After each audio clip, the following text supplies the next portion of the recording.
Once again welcome back to virtual teaching. നമ്മൾ ഈ വീഡിയോയിൽ ഡിസ്കസ് ചെയ്യാൻ പോകുന്നത് നമ്മുടെ ബിസിനസ് മാനേജ്മെൻറ്റിലെ എക്സാമിന് ചോദിക്കാറുള്ള ഏറ്റവും ഇമ്പോർട്ടൻറ്റ് ക്വസ്റ്റ്യൻസും അതിൻ്റെ ആൻസേഴ്സുമാണ്.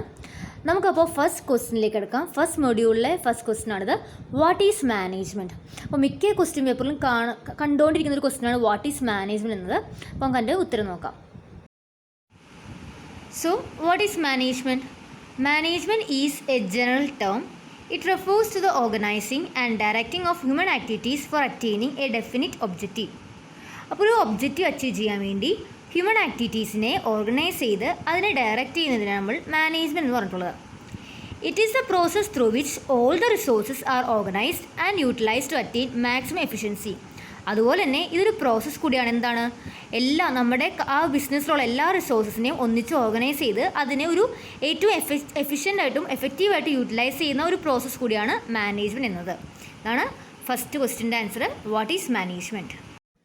നെക്സ്റ്റ് ക്വസ്റ്റ്യൻ ആണ്, what are the features of management, അല്ലെങ്കിൽ what are the nature of management. So first point ആണ് മൾട്ടി ഡിസിപ്ലിനറി. എന്തുകൊണ്ടാണ് മാനേജ്മെൻറ്റ് മൾട്ടി ഡിസിപ്ലിനറി ആയത്? മാനേജ്മെൻറ്റ് ഒറ്റൊരു ഫീൽഡിൽ നിന്ന് മാത്രമല്ല നോളജും അതുപോലെ തന്നെ കൺസെപ്റ്റൊക്കെ എടുക്കുന്നത്.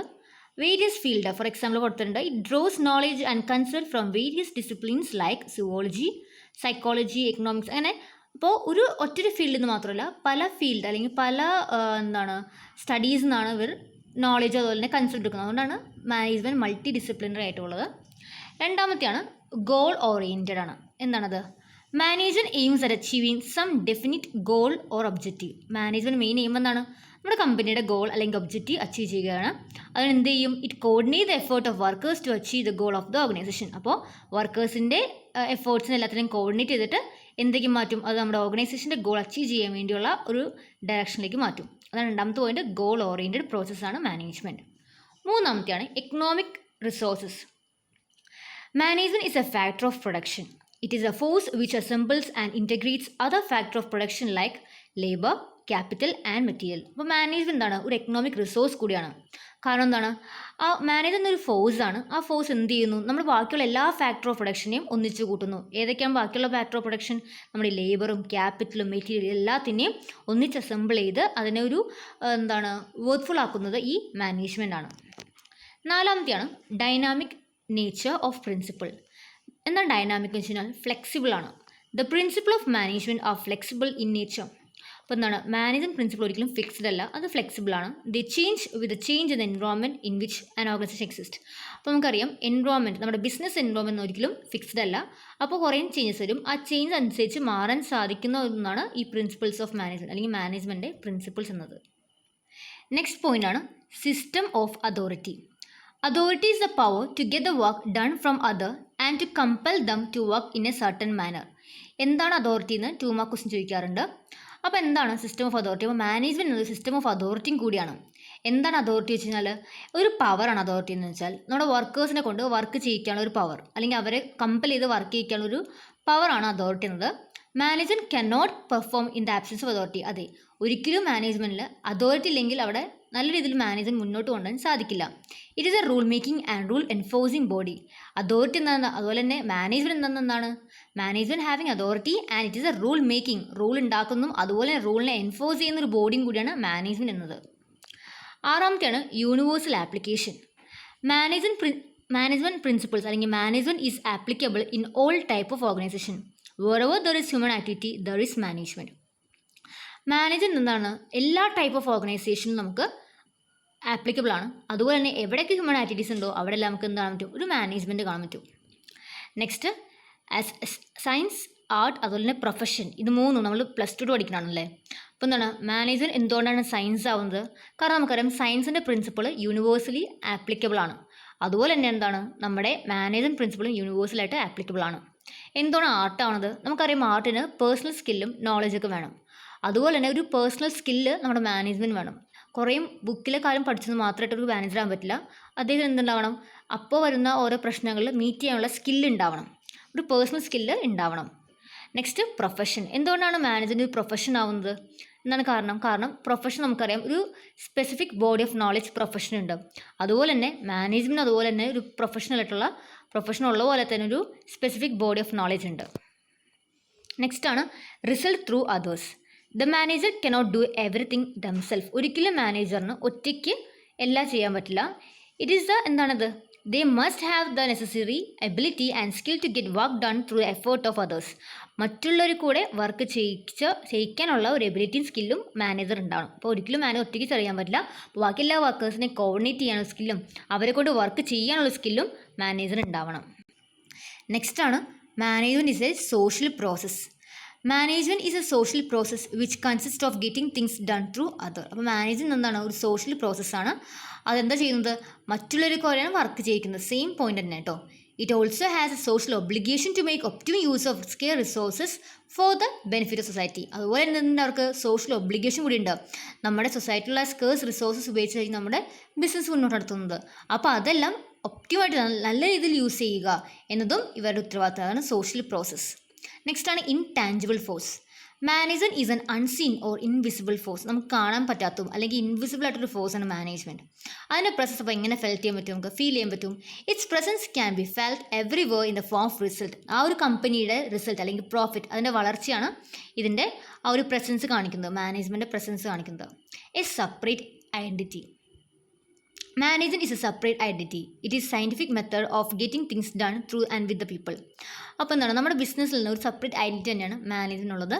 എന്താണ് അത്, ഇത് സയൻറ്റിഫിക് മെത്തേഡാണ് of getting things done through and with the people. മറ്റുള്ളവരെ കൊണ്ട് വർക്ക് ചെയ്യിക്കുക എന്നതാണ് ഇതിൻ്റെ മെയിനായിട്ടുള്ളൊരു കാര്യം. നെക്സ്റ്റ് ക്വസ്റ്റ്യൻ ആണ്, what are the functional areas of management. ഇത് മെയിനായിട്ട് 5 മാർക്ക് ക്വസ്റ്റ്യനാണ് ചോദിക്കാറുള്ളത്. There are mainly 5 functional areas. ഒന്നാമത്തെയാണ് പ്രൊഡക്ഷൻ, രണ്ടാമത്തെ മാർക്കറ്റിംഗ്, മൂന്നാമത്തെ ഫിനാൻഷ്യൽ, നാലാമത്തെ പേഴ്സണൽ മാനേജ്മെൻറ്റ്, അഞ്ചാമത്തെ ഓഫീസ് മാനേജ്മെൻറ്റ്. ഇങ്ങനെ 5 മാനേജ്മെൻറ്റ് ഉള്ളത്. ഇതിൽ ഫസ്റ്റ് വണ്ണാണ് പ്രൊഡക്ഷൻ മാനേജ്മെൻറ്റ്. എന്താണ് production management? Production management refers to the management of the production function of an organisation. അപ്പോൾ എന്താണ് പ്രൊഡക്ഷൻ മാനേജ്മെൻറ്റ്? എന്താണ് നമ്മുടെ പ്രൊഡക്ഷൻ ഫംഗ്ഷൻ്റെ, നമ്മുടെ ഓർഗനൈസേഷൻ്റെ പ്രൊഡക്ഷൻ ഫംഗ്ഷനെ മാനേജ് ചെയ്യുന്ന മാനേജ്മെൻറ്റാണ് പ്രൊഡക്ഷൻ മാനേജ്മെൻറ്റ് എന്നത്. ഇവരുടെ മെയിൻ ആക്ടിവിറ്റീസ് എന്തൊക്കെയാണ്? പ്രൊഡക്റ്റ് ഡിസൈൻ ചെയ്യുക, അതുപോലെ തന്നെ പ്ലാൻ ആൻഡ് ബിൽഡിങ്ങിൻ്റെ ലേഔട്ടും ലൊക്കേഷനും, അതുപോലെ തന്നെ നമ്മളുടെ മെറ്റീരിയൽ സ്റ്റോർ ചെയ്യുക, അത് പർച്ചേസ് ചെയ്യുക, അത് റിലേറ്റഡ് ഓപ്പറേഷൻസും, പിന്നെ planning and control of factor of operation. അപ്പോൾ പ്രൊഡക്ഷന് ബന്ധപ്പെട്ടുള്ള എല്ലാ കാര്യങ്ങളും മാനേജ് ചെയ്യുന്ന ഒരു മാനേജ്മെൻറ്റാണ് പ്രൊഡക്ഷൻ മാനേജ്മെൻറ്റ്. നെക്സ്റ്റ് ആണ് marketing management. Marketing management refers to the identification of consumers' need and supplying them the goods and services. അപ്പോൾ marketing മാനേജ്മെൻറ്റിൻ്റെ main duty എന്താണ്? കൺസ്യൂമർ നീഡ്സ് ഐഡൻറ്റിഫൈ ചെയ്യുകയും അതനുസരിച്ചുള്ള ഗുഡ്സ് സപ്ലൈ ചെയ്യുകയാണ്. അതിൽ ഒന്നാമത്തെയാണ് marketing research determine the need and expectation of customers. അപ്പോൾ marketing research നടത്തുക, എന്നിട്ട് കസ്റ്റമേഴ്സ് നീഡ് എക്സ്പെക്റ്റേഷൻസ് ഒക്കെ മനസ്സിലാക്കുക.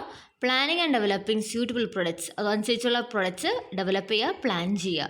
പിന്നെ അതിന് അപ്രോപ്രിയേറ്റ് ഉള്ള പ്രൈസ് സെറ്റ് ചെയ്യുക, ഒരു right channel of distribution select ചെയ്യുക, പിന്നെ പ്രൊമോഷണൽ ആക്ടിവിറ്റീസ് ചെയ്യുക, ലൈക്ക് അഡ്വർടൈസിങ്, സെയിൽസ്മാൻഷിപ്പ് എക്സെട്ര.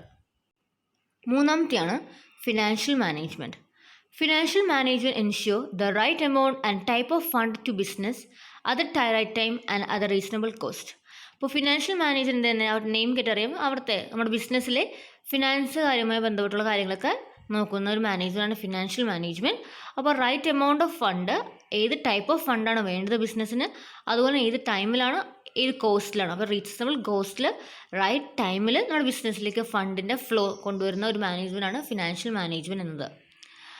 അപ്പോൾ ഇവരുടെ ഡ്യൂട്ടി എന്തൊക്കെയാണ്? ലോങ് ടേമും ഷോർട്ട് ടേം ക്യാപിറ്റൽ എന്തോരം വേണം ചെക്ക് ചെയ്യുക, അത് ഏത് സോഴ്സിൽ നിന്ന് എടുക്കണം, ഇപ്പോൾ ലോൺ എടുക്കണോ, അത് എവിടെയെങ്കിലും വേഷത്തിൽ നിന്ന് എടുക്കണോ, അത് എങ്ങനെയാണെന്ന് സെലക്ട് ചെയ്യുക.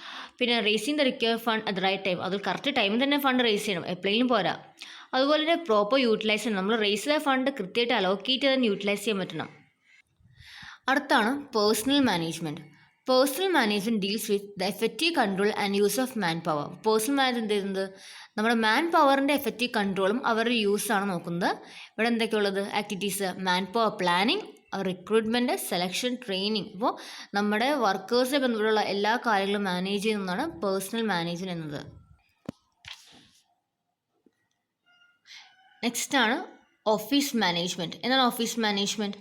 Office management refers to the technique of planning and coordinating and controlling office activities with a view to achieve common business objective. നമ്മുടെ ബിസിനസ് ഒബ്ജക്റ്റീവ് അച്ചീവ് ചെയ്യാൻ വേണ്ടി ഓഫീസ് ആക്ടിവിറ്റീനെ കൃത്യമായി കോർഡിനേറ്റ് ചെയ്യുന്ന, കൺട്രോൾ ചെയ്യുന്ന ടെക്നിക്സാണ് ടെക്നിക്സ് ഓഫ് പ്ലാനിങ്, കൺട്രോളിങ്, ഇതെല്ലാം നമ്മുടെ ഓഫീസായിട്ട് എല്ലാത്തിനെയും control ചെയ്യുന്ന, പ്ലാൻ ചെയ്യുന്ന, കോർഡിനേറ്റ് ചെയ്യുന്ന ഒരു ടെക്നിക്കാണ് ഓഫീസ് മാനേജ്മെൻറ്റ് എന്നത്. നെക്സ്റ്റ് ഇമ്പോർട്ടൻറ്റ് ക്വസ്റ്റ്യൻ ആണ്, what are the levels of management? നമ്മൾ ഫസ്റ്റ് തന്നെ എന്താണ് ലെവൽ ഓഫ് മാനേജ്മെൻറ്റ് എന്ന് പഠിക്കണം. What is level of management? The term level of management stands for the arranged managerial position in an organization. ഒരു ഓർഗനൈസേഷനിലെ managerial പൊസിഷനെ arrange ചെയ്തിരിക്കുന്ന ആ രീതി, അതാണ് ലെവൽ ഓഫ് മാനേജ്മെൻറ്റ് എന്നത്. ഈ ലെവൽ ഓഫ് മാനേജ്മെൻറ്റ് 3 ടൈപ്സ് ഉള്ളത്: top level, middle level and lower level. ഒന്നാമത്തെയാണ് top level management. Top level management is the policy making group. അപ്പോൾ പോളിസി, നമ്മുടെ ഓർഗനൈസേഷനിലെ പോളിസി ഉണ്ടാക്കുന്ന ഒരു ഗ്രൂപ്പ് ഓഫ് മാനേജ്മെൻറ്റ് ആണ് top level management. It consist of the board of directors and chief executive or the managing director. അതുപോലെ തന്നെ ഇതിലാണ് എന്തുള്ളത്, നമ്മുടെ ബോർഡ് ഓഫ് ഡയറക്ടേഴ്സും ചീഫ് എക്സിക്യൂട്ടീവ് ഓഫീസേഴ്സും മാനേജിംഗ് ഡയറക്ടേഴ്സൊക്കെ വരുന്നത് ഈ ടോപ്പ് ലെവൽ മാനേജ്മെൻ്റ് ആണ്. It establish goal and policies of the company. കമ്പനിയുടെ നമ്മുടെ ഈ ഇനി വരുന്ന ബാക്കിയുള്ള ലെവൽസ് ഓഫ് മാനേജ്മെൻറ്റ് ഫോളോ ചെയ്യേണ്ട പോളിസീസും ഗോൾസും എല്ലാം സെറ്റ് ചെയ്യുന്ന ആളാണ് ഈ ടോപ്പ് ലെവൽ മാനേജ്മെൻ്റ് ആണ്. നെക്സ്റ്റ് ലെവലാണ് മിഡിൽ ലെവൽ മാനേജ്മെൻറ്റ്. ഇപ്പോൾ രണ്ടാമത്തെയാണത് middle level management. Middle level management consist of head of functional department. അപ്പോൾ നമ്മുടെ ഫങ്ഷണൽ ഡിപ്പാർട്ട്മെൻറ്റ് ഹെഡ്സ് ആണ് ഈ പറഞ്ഞിട്ടുള്ള മിഡിൽ ലെവൽ. ബ്രാഞ്ച് മാനേജേഴ്സ്, പിന്നെന്തുള്ളത്, ഹെഡ് ഓഫ് വേരിയസ് സെക്ഷൻസ്. അങ്ങനെ ഓരോ സെക്ഷൻ അല്ലെങ്കിൽ ഫങ്ഷണൽ ഡിപ്പാർട്ട്മെൻറ്റ് ഹെഡാണ് ഈ വന്ന മിഡിൽ മാനേജ്മെൻറ്റിലുള്ളത്, മിഡിൽ ലെവൽ മാനേജ്മെൻറ്റ്. നെക്സ്റ്റ് ആണ് lower level management. It is also known as supervisory management. അപ്പോൾ ലോവർ ലെവൽ മാനേജ്മെൻറ്റ് വേറെ ടേമാണ് സൂപ്പർവൈസറി മാനേജ്മെൻറ്റ് എന്നത്. It refers to those executive whose work is to oversee and direct operative employees. നമ്മുടെ operative എംപ്ലോയീസിനെ direct ചെയ്യുകയും അവർ നോക്കുകയാണ് ഈ പറഞ്ഞിട്ടുള്ള ലോവർ ലെവൽ മാനേജ്മെൻറ്റിൻ്റെ main duty. This level include supervisors, foreman, account officers, sale officers etcetera. അപ്പോൾ ഈ ഒരു ലെവൽ വരുന്നവരാണ് സൂപ്പർവൈസേഴ്സും ഫോർമാനും അതുപോലെ തന്നെ അക്കൗണ്ട് ഓഫീസേഴ്സും സെയിൽ ഓഫീസേഴ്സ് എല്ലാം. നെക്സ്റ്റ് ക്വസ്റ്റ്യൻ ആണ്, what are the importance of management? First importance ആണ് ഡിറ്റർമിനേഷൻ ഓഫ് ഒബ്ജക്റ്റീവ്. എന്ത് ചെയ്യുന്നു, മാനേജ്മെൻറ്റ് നമ്മുടെ ഓർഗനൈസേഷൻ്റെ ഒബ്ജക്റ്റീവ് ഡിറ്റർമൈൻ ചെയ്യുന്നു. രണ്ടാമത് അച്ചീവ്മെൻറ്റ് ഓഫ് ഒബ്ജക്റ്റീവ്. ഡിറ്റർമൈൻ ചെയ്ത ആ ഒബ്ജക്റ്റീവിനെ അച്ചീവ് ചെയ്യുകയും മാനേജ്മെൻറ്റ് നെക്സ്റ്റ് ഇമ്പോർട്ടൻസ് ആണ്. മൂന്നാമത്തെ എഫക്റ്റീവ് യൂസ് ഓഫ് റിസോഴ്സസ്. നമ്മുടെ കമ്പനിക്കുള്ള റിസോഴ്സസിനെ എഫക്റ്റീവായിട്ട് യൂസ് ചെയ്യുക. Development of resources. നമ്മൾ വേരിയസ് റിസോഴ്സസ് മാനേജ്മെൻറ്റ് ഡെവലപ്പ് ചെയ്യും. അഞ്ചാമത്തെ ഇൻകോപ്പറേറ്റിംഗ് ഇന്നോവേഷൻസ്. എന്താ ഇന്നോവേഷൻസ്? പുതിയ ഐഡിയാസ്, ക്രിയേറ്റീവ് ഐഡിയാസ് ഇന്നോവേഷൻ എന്ന് പറഞ്ഞിട്ടുള്ളത്. അതിന് കൃത്യമായിട്ട് ഇൻകോപ്പറേറ്റ് ചെയ്യുക. Integrating various interest group. നമ്മുടെ ബിസിനസ്സായിട്ട് റിലേറ്റഡ് കുറേ ഇൻട്രസ്റ്റ് ഗ്രൂപ്പ്സ് ഉണ്ട്, like government employees, share holders, അങ്ങനെ എല്ലാവരും ഉണ്ട്. അപ്പോൾ ഇവരെല്ലാവരും ഒന്നിച്ച് ഒരുപോലെ കൊണ്ടുപോകണം. ഇൻ്റഗ്രേറ്റിംഗ്, അവരെ ഒന്നിച്ച് കൊണ്ടുപോവുക മാനേജ്മെൻറ്റിൻ്റെ ഡ്യൂട്ടിയാണ്. Stability in society. നമുക്കറിയാം നമ്മുടെ ചേഞ്ചിങ് അല്ലെങ്കിൽ മോഡിഫൈങ് റിസോഴ്സ് എല്ലാം മോഡിഫൈ ചെയ്തിട്ട് വേണം നമ്മൾ എന്ത് ചെയ്യാം, സൊസൈറ്റിയിൽ നിലനിൽക്കാൻ വേണ്ടി. എന്നും നമുക്ക് ഒരു പ്രാക്ടീസ് കൊണ്ട് തന്നെ നമുക്ക് ഒരിക്കലും സൊസൈറ്റിയിൽ എന്നും നിൽക്കാൻ പറ്റില്ല. നമ്മളപ്പോൾ സൊസൈറ്റി ചേഞ്ച് അനുസരിച്ച് നമ്മുടെ രീതിയും ചേഞ്ച് ചെയ്യണം. അങ്ങനെ മാത്രമേ നമുക്ക് എന്ത് പറ്റുള്ളൂ, സ്റ്റെബിലിറ്റി കൊണ്ടുവരാൻ പറ്റുള്ളൂ നമ്മുടെ സൊസൈറ്റിയിൽ. അപ്പോൾ അത് മാനേജ്മെൻറ്റാണ് വരുത്തേണ്ടത്. Coordination human effort. അപ്പോൾ നമ്മുടെ ഒരു മാനേജ്മെൻറ്റിൽ ഹ്യൂമൻ എഫേർട്സ് വളരെയധികം ഇമ്പോർട്ടൻ്റ് ആണ്. അപ്പോൾ വർക്കേഴ്സിനെ കൃത്യമായിട്ട് കോർഡിനേറ്റ് ചെയ്യാനും അവരെ ഗൈഡ് ചെയ്യാനും അവരെ ലീഡറായിട്ടൊരു മാനേജർ എന്ന് പറയുമ്പോൾ ലീഡർഷിപ്പ് തന്നെയാണ്. അപ്പോൾ അതൊക്കെ മെയിൻറ്റെയിൻ ചെയ്യാൻ പറ്റിയൊരു മാനേജ്മെൻറ്റ് തന്നെ വേണം. അപ്പോൾ ഇത് ഈ ഒരു ഹ്യൂമൻ എഫേർട്സിനെ കോർഡിനേറ്റ് ചെയ്യുക എന്നത് മാനേജ്മെൻറ്റ് ഒരു വലിയൊരു ഡ്യൂട്ടി തന്നെയാണ്. ദെൻ എന്താണ്, മീറ്റിംഗ് ചാലഞ്ചസ് ഓഫ് ചേഞ്ചസ്. അപ്പോൾ നമുക്കറിയാം നമ്മുടെ ബിസിനസ് എൻവയോൺമെൻറ്റ് ഡൈനാമിക് ആണ്. അപ്പോൾ ആ ഡൈനാമിക് എൻവയോൺമെൻറ്റിനെ ആ ഒരു ചേഞ്ചസിനെ മീറ്റ് ചെയ്യാൻ അത് വലിയൊരു ചാലഞ്ച് തന്നെയാണ്. അപ്പോൾ അത് മീറ്റിംഗ് ചാലഞ്ചസ് ഓഫ് ചേഞ്ചസ്, അതും മാനേജ്മെൻറ്റ് ഇമ്പോർട്ടൻ്റ് തന്നെയാണ്. നെക്സ്റ്റ് ക്വസ്റ്റ്യൻ ആണ്, what are the nature of management principle? ഒന്നാമത്തെ നേച്ചർ ഓഫ് മാനേജ്മെൻറ്റ് പ്രിൻസിപ്പിളാണ് universal. The principle of management ആണ് യൂണിവേഴ്സൽ. നമുക്ക് നമ്മുടെ ഈ വേൾഡിൽ എവിടെ വേണമെങ്കിലും നമുക്ക് ഈ മാനേജ്മെൻറ്റ് പ്രിൻസിപ്പിൾ യൂസ് ചെയ്യാൻ പറ്റും. നമുക്ക് ഇത് യൂണിവേഴ്സലാണ്. നെക്സ്റ്റ് ആണ് dynamic. Management principle R flexible or dynamic in nature. നമുക്കറിയാം എന്താണ്, നമുക്ക് ഇതൊരു ഫിക്സ്ഡ് ആയിട്ടുള്ളൊരു പ്രിൻസിപ്പിൾ അല്ല, നമുക്ക് നമ്മുടെ ആവശ്യങ്ങൾ അനുസരിച്ച് നമുക്ക് മാറ്റാൻ സാധിക്കുന്ന ഒരു ഡൈനാമിക് ആയിട്ടുള്ള ഫ്ലെക്സിബിൾ ആയിട്ടുള്ള ഒരു പ്രിൻസിപ്പിളാണ് മാനേജ്മെൻറ്റ് പ്രിൻസിപ്പിൾ എന്നത്. നെക്സ്റ്റ് ആണ് relative. Principle are relative in nature. എന്താണ് റിലേറ്റീവ് ഇൻ നേച്ചർ എന്ന് പറഞ്ഞിട്ടുള്ളത്? നമ്മുടെ റിക്വയർമെൻറ്റ് അനുസരിച്ച് നമുക്കത് യൂസ് ചെയ്യാം. അത് അബ്സല്യൂട്ടോ അല്ലെങ്കിൽ സ്റ്റേബിളോ അല്ല, അത് എന്ത് മാത്രം ആവുന്നില്ല. അപ്പോൾ നമുക്ക് നമ്മുടെ റിക്വയർമെൻറ്റ് അനുസരിച്ച് അത് ചേഞ്ച് ചെയ്യാൻ സാധിക്കും. Next human nature. നമുക്കറിയാം ഹ്യൂമൻ നേച്ചർ എന്നതാണ് വെരി കോംപ്ലക്സ്, അതുപോലെ അൺപ്രഡിക്റ്റബിൾ ആണ്. നമുക്ക് ഒരിക്കലും നമ്മുടെ നാളത്തെ എന്താണെന്ന് പറയാൻ പറ്റില്ല, അത് അൺപ്രഡിക്റ്റബിൾ ആണ്. അതുപോലെ തന്നെ എന്താണ് ഈ ഹ്യൂമൻ നേച്ചർ അല്ലെങ്കിൽ ഹ്യൂമൻസിന് വേണ്ടിയാണ് ഈ മാനേജ്മെൻറ്റ് പ്രിൻസിപ്പിൾ ഉണ്ടാക്കുന്നത്. അപ്പോൾ ആ പ്രിൻസിപ്പിൾസ് അതുപോലെ തന്നെ നമുക്ക് എന്ത് ചെയ്യാം, ആ ഒരു ഹ്യൂമൻ നേച്ചർ പോലെ തന്നെ നമുക്ക് യൂണിഫോംലി അപ്ലൈ ചെയ്യാം. ഓരോ കേസസിലും നമുക്ക് എന്താണ്, നമുക്കറിയാം ഹ്യൂമൻ ബീങ്സിൻ്റെ ഓരോ കേസസും ഡിഫറെൻ്റ് ആണ്. അപ്പോൾ ആ ഡിഫറെൻറ്റ് കേസസ് അനുസരിച്ച് നമുക്ക് മാനേജ്മെൻറ്റ് പ്രിൻസിപ്പിൾ മാറ്റി അതുപോലെ തന്നെ അപ്ലൈ ചെയ്യും. അതാണ് ഹ്യൂമൻ നേച്ചർ എന്ന് പറയുന്നത്. അഞ്ചാമത്തെയാണ് കെയർഫുൾ ആപ്ലിക്കേഷൻ. നമ്മൾ എന്ത് ചെയ്യണം, management principle must be applied very careful depending on organisational requirement. നമ്മൾ മറ്റു ഓർഗനൈസേഷൻ അങ്ങനെ ചെയ്തുകൊണ്ട് ഇവിടെ ചെയ്തിട്ട് കാര്യമില്ല. നമ്മുടെ ഓർഗനൈസേഷനിൽ എന്താണ് റിക്വയർമെൻറ്റ് അതനുസരിച്ച് വേണം നമ്മൾ ഇവിടെ പ്രിൻസിപ്പിൾ അപ്ലൈ ചെയ്യാൻ വേണ്ടി. നെക്സ്റ്റാണ് ലാക്ക് ഓഫ് ആനിറ്റി. എന്താണ് അൺആനിറ്റി എന്നത്? നമ്മൾ പറഞ്ഞിട്ടുണ്ട് ഇവിടെ ഹെൻറി ഫയോൾ പറഞ്ഞു യൂണിറ്റി ഓഫ് കമാൻഡ് ഉണ്ടെന്ന്. എന്ന് വെച്ചാൽ എന്താണ്, ഒരു പേഴ്സൺ ഒറ്റൊരു പേഴ്സണ് മാത്രമേ ആൻസറബിൾ ഉള്ളൂ എന്ന്. എന്നാൽ FW ടൈലറിൻ്റെ ഒരു പ്രിൻസിപ്പിൾ നോക്കുകയാണെങ്കിൽ എന്താണ്, ഫങ്ഷണൽ ഫോർമാൻഷിപ്പ് ഉള്ളത്. എന്ന് വെച്ചാൽ എന്താണ്, one subordinate will be accountable to many expert. ഒരു സബോർഡിനേറ്റ് മെനി എക്സ്പേർട്ടിനോട് അക്കൗണ്ടബിൾ ആണ്. എന്നാൽ യൂണിറ്റ് ഓഫ് കമാൻഡിൽ ഒരു പേഴ്സൺ ഒറ്റൊരു ബോസിനും അക്കൗണ്ടബിൾ ആയി മതി. അപ്പോൾ ഇങ്ങനെ വരുമ്പോൾ അവിടെ എന്താണ് അൺആനിറ്റി ഉള്ളത്, അവിടെ ഒരു ലാക്ക് ഓഫ് അൺആനിറ്റി ഉണ്ട്, കാരണം രണ്ടിലും വ്യത്യാസമുണ്ട്. അപ്പോൾ ഇതൊക്കെയാണ് മെയിനായിട്ടുള്ള nature of management principle. Next question ആണ് general principles of management. First one ആണ് division of labour. The principle of division of labour is also known as specialisation. ഈ പ്രിൻസിപ്പിൾ ഓഫ് ലേബറിൻ്റെ വേറെ പേരാണ് സ്പെഷ്യലൈസേഷൻ എന്നത്. അപ്പോൾ എന്താണ് ചെയ്യുന്നത്, വർക്ക് ഈസ് ഡിവൈഡഡ്. നമ്മളിവിടെ വർക്കാണ് ഡിവൈഡ് ചെയ്തിട്ട് കൊടുത്തുള്ളത്. When a person perform the same work again he become specialised in that work. ഒരു പേഴ്സൺ നമ്മൾ സെയിം വർക്ക് കൊടുത്തുകൊണ്ടിരുന്നു കഴിഞ്ഞാൽ അദ്ദേഹം എന്താവും, ആ ഒരു വർക്ക് സ്പെഷ്യലൈസ്ഡ് ആവും. രണ്ടാമത്തെ അതോറിറ്റി ആൻഡ് റെസ്പോൺസിബിലിറ്റി. എന്താണ് അതോറിറ്റി? നമ്മൾ നേരത്തെ പറഞ്ഞു. എന്താണ് authority? Right to give order. നമ്മൾ ഓർഡർ കൊടുക്കാനുള്ള ഒരു പവറിനാണ് അതോറിറ്റി എന്ന് പറഞ്ഞിട്ടുള്ളത്. അപ്പോൾ എന്താണ് responsibility? Obligation to perform the assign work. നമുക്ക് തന്നിരിക്കുന്ന അസൈൻഡ് ആയിട്ട് ടാസ്കിനെ നമുക്ക് പെർഫോം ചെയ്യാനുള്ളത്, അല്ലെങ്കിൽ അതിൻ്റെ ഒബ്ലിഗേഷൻ നമ്മൾ റെസ്പോൺസിബിലിറ്റി എന്ന് പറഞ്ഞിട്ടുള്ളത്. അപ്പോൾ അതോറിറ്റി വെച്ചൊരു പവറാണ്, ഓർഡർ പ്രൊവൈഡ് ചെയ്യാനുള്ള പവറും റെസ്പോൺസിബിലിറ്റി നമ്മുടെ ഒബ്ലിഗേഷനാണ്, നമ്മുടെ ഡ്യൂട്ടിയാണ് തന്നിരിക്കുന്ന ടാസ്ക് കംപ്ലീറ്റ് ചെയ്യുക എന്നത്. മൂന്നാമത്തെ ഡിസിപ്ലിൻ. എന്താ discipline? It means a willingness on the part of the employees to obey the rules and procedure of the organisation. നമ്മുടെ ഓർഗനൈസേഷനിലെ റൂൾസും പ്രൊസീജിയേഴ്സും ഒബേ ചെയ്തോളാം എന്ന് പറഞ്ഞിട്ടുള്ള എംപ്ലോയീസിൻ്റെ വില്ലിങ്നെസ്സിന് നമ്മൾ ഡിസിപ്ലിൻ എന്ന് പറഞ്ഞിട്ടുള്ളത്. നാലാമത്തെ unity of command. This principle means that each worker shall have only one supervisor. Unity of command പറഞ്ഞിട്ടുള്ളത് ഈച്ച് വർക്കറിന് എന്തേ പാടുള്ളൂ, ഒറ്റൊരു സൂപ്പർവൈസറേ പാടുള്ളൂ. നെക്സ്റ്റ് ആണ് യൂണിറ്റി ഓഫ് ഡയറക്ഷൻ. എന്താണ്, there should be only one plan for action for each category of work. Unity of direction വെച്ചാൽ നമ്മൾ ഒരു വർക്ക് കംപ്ലീറ്റ് ചെയ്യാൻ വേണ്ടി ഒറ്റൊരു പ്ലാൻ മാത്രമേ പാടുള്ളൂ, മൾട്ടിപ്പിൾ പ്ലാൻ പാടില്ല. നെക്സ്റ്റ് ആണ് subordination of individual interest in to general interest. The manager should give greater importance to general interest than for the interest of individual. അപ്പോൾ ഇൻഡിവിജ്വൽ നമ്മുടെ ഓരോ വർക്കേഴ്സിൻ്റെ അല്ലെങ്കിൽ ഓരോ ഇൻഡിവിജ്വലിൻ്റെ ഇൻട്രസ്റ്റിൻ്റെ അപ്പുറം എന്താണ് നമ്മൾ കൂടുതൽ ഇമ്പോർട്ടൻസ് മാനേജറിന് കൊടുക്കേണ്ടത് ജനറൽ ഇൻട്രസ്റ്റിന് വേണ്ടിയാണ്. എന്നാൽ മാത്രമേ നമ്മുടെ ഓർഗനൈസേഷൻ ഗോൾ അച്ചീവ് ചെയ്യാൻ നമുക്ക് സാധിക്കുകയുള്ളൂ. നെക്സ്റ്റ് ആണ് റെമ്യൂണറേഷൻ. നമുക്ക് എന്താണ്, employees are paid fair wages they will be satisfied. എംപ്ലോയീസിന് ഫെയർ വേജസ് പ്രൊവൈഡ് ചെയ്താൽ മാത്രമേ എംപ്ലോയീസ് എന്താവുള്ളൂ, സാറ്റിസ്ഫൈഡ് ആവുകയുള്ളൂ. നെക്സ്റ്റ് ആണ് സെൻട്രലൈസേഷൻ. നമുക്കറിയാം മാനേജ്മെൻറ്റ് ഒന്നില്ലെങ്കിൽ സെൻട്രലൈസ്ഡ് ആവാം അല്ലെങ്കിൽ ഡീസെൻട്രലൈസ്ഡ് ആവാം. എന്താണ് centralised? If the authority is retained by the higher management is centralised. അപ്പോൾ നമ്മുടെ അതോറിറ്റി ഒന്ന് ഡിവൈഡ് കൊടുക്കാണ്ട് ഹയർ മാനേജ്മെൻറ്റ് തന്നെയാണ് എല്ലാം ചെയ്യുന്നതെങ്കിൽ അതാണ് സെൻട്രലൈസേഷൻ എന്നത്. അപ്പോൾ സെൻട്രലൈസേഷൻ വേണമെന്നാണ് പറഞ്ഞിട്ടുള്ളത്. പിന്നെ എന്താണ് ഡീസെൻട്രലൈസേഷൻ? Delegation of authority. നമ്മൾ സബോർഡിനേറ്റ്സിലേക്കും കുറച്ച് അതോറിറ്റി ഡെലിഗേറ്റ് ചെയ്ത് കൊടുത്തിട്ടുണ്ടെങ്കിൽ അതാണ് ഡീസെൻട്രലൈസേഷൻ എന്നത്. ഒമ്പതാമത്തെയാണ് സ്കാലർ ചെയിൻ. എന്താണത്? Refers to unbroken line of authority that exist between from the top level organisation to the lower one. അപ്പോൾ ഒരു ലൈൻ ഓഫ് അതോറിറ്റിയാണ്, അത് ടോപ്പ് എക്സിക്യൂട്ടീവ് തൊട്ട് ലോവർ വൺ വരെ ഉള്ള ഒരു അൺബ്രോക്കർ മുറിയാത്തൊരു ചെയിൻ ഓഫ് അതോറിറ്റിയാണ് സ്കാലർ ചെയിൻ എന്നത്. പത്താമത്തെയാണ് order. This principle refers to arrange things and person. അപ്പോൾ കൃത്യമായിട്ട് തിങ്സിനെയും പേഴ്സണെയും കൃത്യമായിട്ട് അറേഞ്ച് ചെയ്യുക, അതാണ് ഓർഡർ എന്നത്. If the right man is place at the right place and right time in the right place the management can achieve the best result from the concern. അപ്പോൾ കറക്റ്റായ പേഴ്സണെ കറക്റ്റായ ടൈമിൽ കറക്റ്റ് പ്ലേസിൽ വയ്ക്കുകയാണെങ്കിൽ നമുക്ക് കൃത്യമായിട്ടൊരു ബെസ്റ്റ് റിസൾട്ട് അച്ചീവ് ചെയ്യാൻ സാധിക്കും. 11th വൺ ആണ് ഇക്വിറ്റി എന്നത്. Manager should be just and fair in the dealing with the employees. ഒരു എംപ്ലോയീസിനോട് നമ്മൾ കൂടുതൽ പരിഗണന കൊടുക്കാൻ പാടില്ല, എല്ലാവരും ജസ്റ്റ് ആൻഡ് ഫെയർ ആയിട്ട് തന്നെ കാണുക.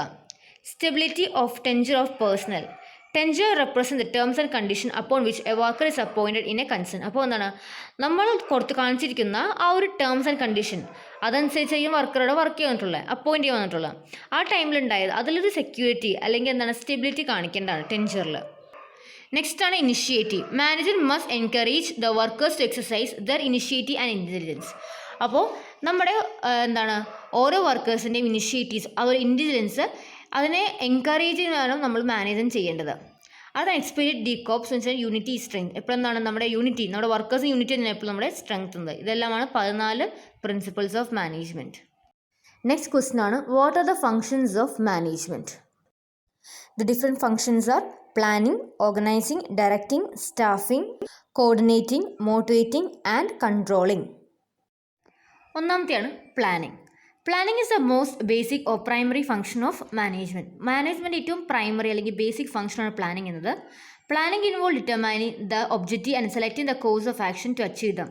അപ്പോൾ എന്താണ്, നമ്മുടെ ഒബ്ജക്റ്റീവ് എന്താ ഡിറ്റർമൈൻ ചെയ്ത് അതിനെ ഏത് ആക്ഷനാണ് എടുക്കേണ്ടത് എന്നാലാണ് അത് അച്ചീവ് ചെയ്യാൻ പറ്റുള്ളൂ എന്നൊക്കെ പ്ലാൻ ചെയ്യുന്ന അല്ലെങ്കിൽ ഡിറ്റർമൈൻ ചെയ്യുന്ന ഒരു സ്റ്റേജ് അല്ലെങ്കിൽ ഫംഗ്ഷനാണ് പ്ലാനിംഗ്.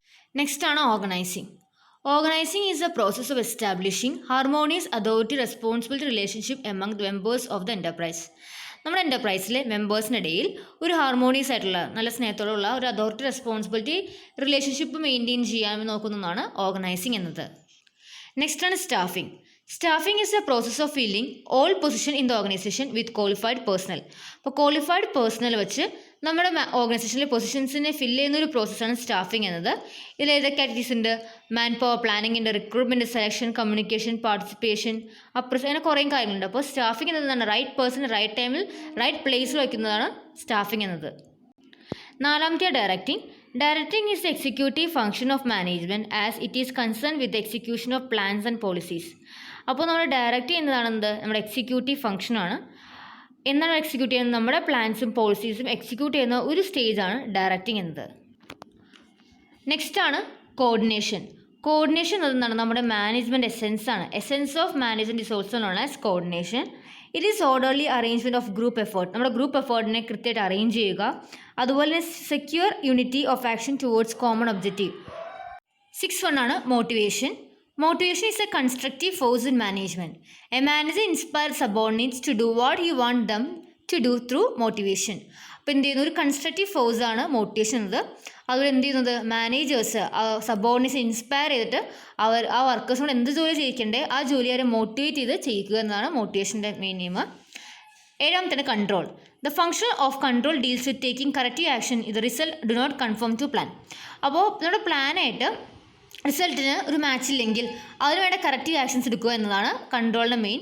അപ്പോൾ ഒരു മെയിൻ എന്താണ്? ഫസ്റ്റ് സ്റ്റാൻഡേർഡ് എസ്റ്റാബ്ലിഷ് ചെയ്യുക, പിന്നെ ആ പെർഫോമൻസ് മെഷർ ചെയ്യുക, പിന്നെ പെർഫോമൻസ് അപ്രൈസ് ചെയ്യുക, പിന്നെ അതിൽ കറക്റ്റീവ് ആക്ഷൻസ് എന്താ വേണ്ടത് അത് എടുക്കുക. ഇതാണ് കൺട്രോളിങ്. നെക്സ്റ്റ് ക്വസ്റ്റ്യൻ ആണ്, what are the elements and tools of scientific management? Elements and tools of scientific management. ഒന്നാമത്തെയാണ് scientific task setting. It is essential to set the standard task which an average worker should do in a working day. ഒരു working ഡേയിൽ ഒരു average worker ചെയ്യേണ്ട work എന്താണെന്ന് നേരത്തെ set ചെയ്ത് വെച്ചേക്കണം. അതാണ് first one, scientific task setting. രണ്ടാമത്തെ work study. Work study implies analysis of the work to be performed by eliminating unnecessary operation and finding out the quicker way of doing it. Work സ്റ്റഡിയോട് എന്താ മനസ്സിലാക്കുന്നത്? എങ്ങനെയാണ് unnecessary operations ഒക്കെ avoid ചെയ്തിട്ട് ഏറ്റവും quicker വേയിൽ ഒരു വർക്ക് കംപ്ലീറ്റ് ചെയ്യുക. അതാണ് വർക്ക് സ്റ്റഡിയോട് പഠിക്കുന്നത്. അതിൽ ഒന്നാമത്തെയാണ് മെത്തേഡ് സ്റ്റഡി. വർക്ക് സ്റ്റഡിയിൽ നമുക്ക് ഇനിയും കുറേ ടെക്നിക്സ്. അത് ഒന്നാമത്തെയാണ് method study. This is a study is conducted to know the best method of doing a particular job. ഒരു പർട്ടിക്കുലർ ജോബ് എങ്ങനെ ഏറ്റവും ബെസ്റ്റ് മെത്തേഡിൽ കംപ്ലീറ്റ് ചെയ്യാൻ സാധിക്കും, ആ ബെസ്റ്റ് മെത്തേഡ് ഏതാണെന്ന് ഫൈൻഡ് ചെയ്യുന്നതാണ് മെത്തേഡ് സ്റ്റഡി. നെക്സ്റ്റ് ആണ് motion study. The purpose is to eliminate useless motions and find out the best method of doing a particular job. നമുക്ക് അനാവശ്യമായിട്ടുള്ള മൂവ്മെൻറ്റ്സ് ഒക്കെ അവോയ്ഡ് ചെയ്തിട്ട് ഏറ്റവും ബെസ്റ്റ് രീതിയിൽ ജോബ് കംപ്ലീറ്റ് ചെയ്യുന്നത് എങ്ങനെയാണ് അത് നോക്കുന്നതാണ് മോഷൻ സ്റ്റഡി. നെക്സ്റ്റ് ആണ് time study. It helps to fix the standard time required to do a particular job. ഒരു പർട്ടിക്കുലർ ജോബ് കംപ്ലീറ്റ് ചെയ്യാൻ എന്തോരം ടൈം വേണം അത് സെറ്റ് ചെയ്യുന്ന ആ സ്റ്റാൻഡേർഡ് ടൈം സെറ്റ് ചെയ്യുന്ന ഒന്നാണ് ടൈം സ്റ്റഡി. ഫാറ്റിഗ് സ്റ്റഡി എന്താണ്? It is related to physical or mental fatigue among the workers caused by long working hours. അപ്പോൾ long working hours without rest ചെയ്യുമ്പോൾ അവർക്കുണ്ടാവുന്ന ഫാറ്റിഗ് എന്തൊക്കെയാണെന്ന്, ഫിസിക്കൽ മെൻ്റൽ പ്രോബ്ലംസ് അല്ലെങ്കിൽ അവർക്ക് വേണ്ട ഇൻ്റർവെൽ അത് കൊടുക്കുന്നതാണ് ഫാറ്റിഗ് സ്റ്റഡി എന്നത്. നെക്സ്റ്റ് ആണ് standardisation of tool and equipment. Proper tool and equipment are essential for increasing the speed of work. അപ്പോൾ കൃത്യമായിട്ടുള്ള ടൂൾസും എക്യുപ്മെൻറ്റ്സും അത്യാവശ്യമാണ് എന്തിനാണ് സ്പീഡ് ഓഫ് വർക്ക് ഇൻക്രീസ് ചെയ്യാൻ വേണ്ടി. നെക്സ്റ്റ് ആണ് scientific selection and training. Workers should be selected by considering the education, experience and attitude towards work. അപ്പോൾ workers select ചെയ്യേണ്ട അവർ എഡ്യൂക്കേഷനും അവർ എക്സ്പീരിയൻസും അതുപോലെ തന്നെ വർക്കിനോടുള്ള ആറ്റിറ്റ്യൂഡ് നോക്കിയിട്ടാണ്. Workers should be given proper training. അതുപോലെ തന്നെ വർക്കേഴ്സ് എന്ത് കൊടുക്കണം? പ്രോപ്പർ ട്രെയിനിങ് പ്രൊവൈഡ് ചെയ്യണം. നെക്സ്റ്റ് ആണ് differential piece wage plan. Under this plan, there are two piece work rate, that is lower and higher. അപ്പോൾ ഇവിടെ നമ്മുടെ ഈ വേജസ് രണ്ട് ഡിവൈഡ് ചെയ്തിട്ടുണ്ട്. ഒന്നാമത്തെ ലോവർ വേജും രണ്ടാമത്തെ ഹയർ വേജും. ഇപ്പോൾ the worker finish the work within A standard time.